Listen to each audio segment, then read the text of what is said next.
ایک ساتھ 3 طلاق واقع ہونے کا کوئی ذکر ہے؟ ہاں، کہ قرآن مجید کی کئی آیات میں اس کی طرف اشارہ کیا گیا ہے۔ یہ بات یاد رکھیں کہ قرآن مجید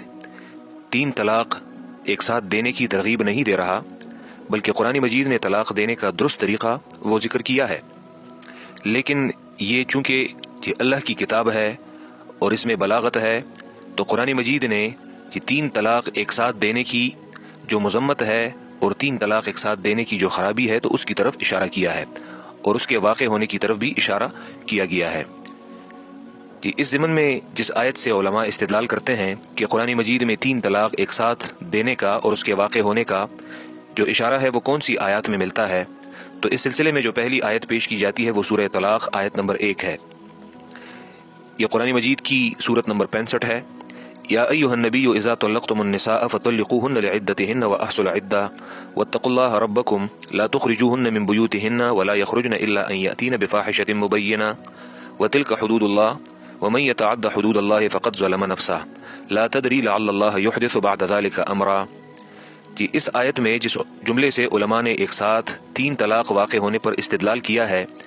تو وہ اس آیت میں یہ جملے ہیں وَتِلْكَ حُدُودُ اللَّهِ وَمَن يَتَعَدَّ حُدُودَ اللَّهِ فَقَدْ ظَلَمَ نَفْسَهُ لَا تَدْرِي لَعَلَّ اللَّهَ يُحْدِثُ بَعْدَ ذَلِكَ أَمْرًا۔ اور یہ اللہ کی مقرر کی ہوئی حدود ہیں، جو کوئی اللہ کی مقرر کی ہوئی حدود اور حدوں سے تجاوز کرے تو اس نے خود اپنی جان پر ظلم کیا، یعنی وہ اللہ پر کوئی ظلم نہیں کرتا، خود اپنے ساتھ زیادتی کرتا ہے۔ اور اپنی جان پر ظلم کیا ہے؟ تو اگر وہ 3 طلاق ایک ساتھ دیتا ہے تو وہ خود اپنے کیے ہوئے پر نادم اور پشیمان ہوتا ہے۔ لا تدری، تم نہیں جانتے، شاید کہ اللہ اس کے بعد کوئی نئی بات، وہ نئی بات کیا ہے؟ یعنی میاں بیوی کے درمیان دوبارہ ہم آہنگی اور باہمی موافقت پیدا کر دے۔ تو اسی لیے یعنی ایسی طلاق نہیں دینی چاہیے کہ بعد میں انسان کو ندامت کا سامنا وہ کرنا پڑے۔ کہ انہی جملوں سے صحیح مسلم کے جو شارح ہیں مشہور عالم امام نووی، وہ فرماتے ہیں واحتج الجمہور بقوله تعالی ومن يتعد حدود الله فقد ظلم نفسه لا تدري لعل الله يحدث بعد ذلك امرا۔ قالوا معنى ان المطلق قد يحدث له ندم فلا يمكنه تداركه لوقوع البينونة فلو كانت الثلاث لا تقع لم يقع طلاقه هذا الا رجعيا فلا يندم۔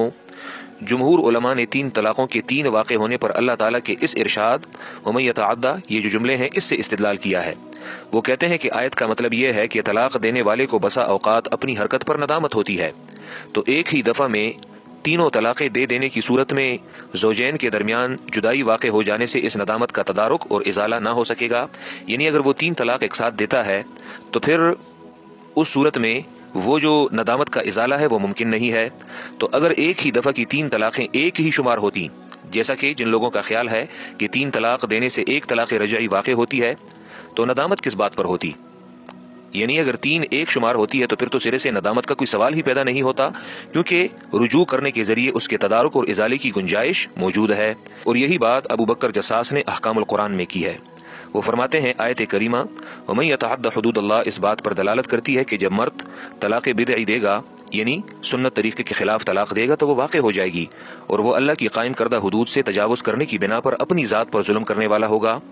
یہ دلالت اس طور پر ہے کہ اللہ تعالیٰ نے آیت کی شروع میں فطلقوهن لعدتهن، یعنی طلاق دو انہیں ان کی عدت کے وقت پر،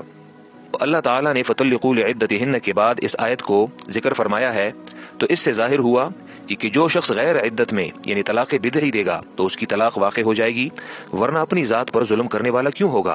اور اس بات پر دلالت کہ من يتعد حدود اللہ کی مراد اپنے نفس پر ظلم کرنے کے باوجود اس کی طلاق کا واقع ہو جانا ہے۔